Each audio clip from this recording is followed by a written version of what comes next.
നമ്മളിപ്പോഴുള്ളത് സന്തോഷിന്റെ സ്ഥലവും വീടൊക്കെ ഒന്ന് പരിചയപ്പെടുത്താമോ? എവിടെയാണ് തിരുവനന്തപുരത്ത് എവിടെയാണ് സന്തോഷ് താമസിക്കുന്നത്? വിഴിഞ്ഞ ഉച്ചക്കട.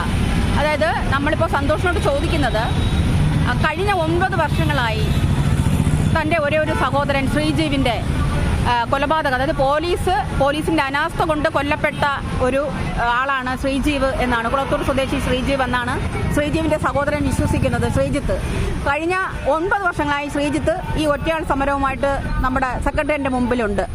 ഈ ശ്രീജിത്തിനെ കുറിച്ച് ശ്രീജിത്ത് നടത്തുന്ന സമരവുമായിട്ട് ബന്ധപ്പെട്ട് താങ്കൾക്ക് എന്താണ് പറയാനുള്ളത്? എനിക്ക് പറയാനുള്ളത്, ശ്രീജിത്ത് ചെയ്യുന്ന സമരം തെറ്റോ ശരിയോ അതല്ല എൻ്റെ വിഷയം.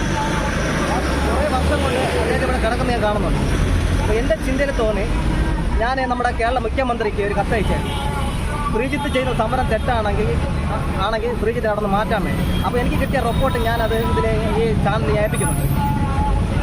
അപ്പോൾ എനിക്ക് മുഖ്യമന്ത്രി പറയാനുള്ളത്, ശ്രീജിത്ത് ചെയ്യുന്ന സമരം തെറ്റാണെങ്കിൽ അദ്ദേഹത്തിന് ഇവിടെ നിന്ന് മാറ്റുക. ഒരു ചെറുക്കനാണ്, അദ്ദേഹത്തിന് നിയന്ത്രിക്കാൻ പാടില്ല. അത് ഏറ്റവും വലിയ തെറ്റാണ് ഇത് ചെയ്യുന്നത്. ഇപ്പോൾ നമ്മുടെ ഇവിടെ മറ്റുള്ള പാർട്ടിക്കാരുണ്ട്, കോൺഗ്രസ് ഉണ്ട്, BJP ഉണ്ട്. ഇവരൊക്കെ ഏതെങ്കിലും ഒരു നേതാവ് വിചാരിച്ചാൽ മതി ഇദ്ദേഹത്തിൻ്റെ കാര്യം പൂർത്തിയാക്കാൻ. അപ്പോൾ ഇദ്ദേഹം ചെയ്യുന്ന സമരം തെറ്റാണെങ്കിൽ ഇവിടെ നമ്മുടെ കോൺഗ്രസിനോ BJPക്കോ സർക്കാരിൻ്റെ പ്രതികരിക്കാം.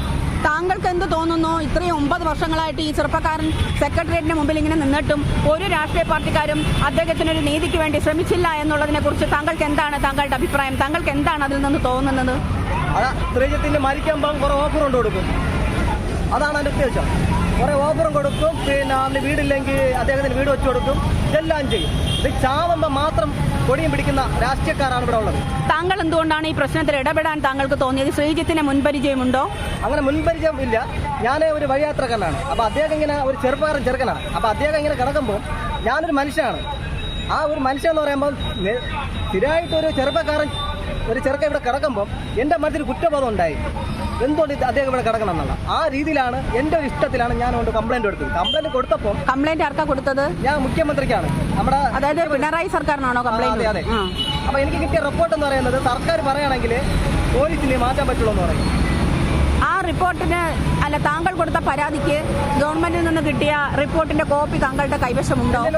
അതിലെന്താ പറയുന്നത്? ആ ഒരൊറ്റ റിപ്പോർട്ട് മാത്രം മതി. നല്ലൊരു അഡ്വക്കേറ്റ് ഇതിൽ വരികയാണെങ്കിൽ ആ ഒരൊറ്റ റിപ്പോർട്ട് വെച്ച് ഇവരെയൊക്കെ നമുക്ക് പ്രതിയാക്കാൻ പറ്റും. നമ്മളിതിൽ രാഷ്ട്രീയം നോക്കണ്ട.